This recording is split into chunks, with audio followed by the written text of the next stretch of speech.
Rapina, lesioni personali, minacce, estorsioni. Nel Veneto delle baby gang l'incidenza di questi reati ogni 1000 abitanti da parte dei minori della fascia 14-17 anni è cresciuta senza sosta in 10 anni ed è un'incidenza tra le più alte in Italia. Solo a Venezia, per esempio, i minori segnalati per rapina sono passati dai 5 del 2014 ai 74 del 2024, quelli denunciati per estorsione da un singolo caso nel 2014 ai 14 del 2024. Il rapporto nazionale di Save the Children fotografa una realtà che non conosce confini in tutta Italia e il Veneto non fa eccezione, con inquietanti punte di crescita.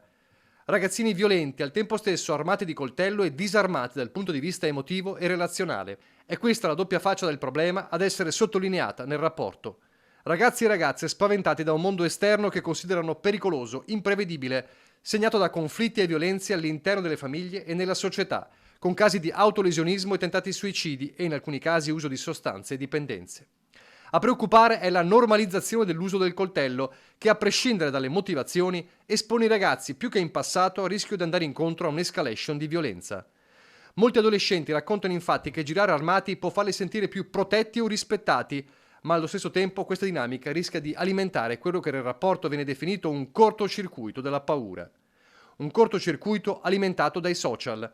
Secondo i dati del rapporto, il 13,4% dei ragazzi tra i 15 e i 19 anni ha assistito a scene di violenza filmate, contro l'8,4% delle ragazze. Una quota più ridotta dichiara anche di aver registrato personalmente episodi violenti con il proprio telefono. Inoltre, la violenza di strada non è più confinata alle aree marginali, ma coinvolge anche ragazzi provenienti da famiglie e ambienti socialmente integrati, senza distinzione tra ricchi e poveri.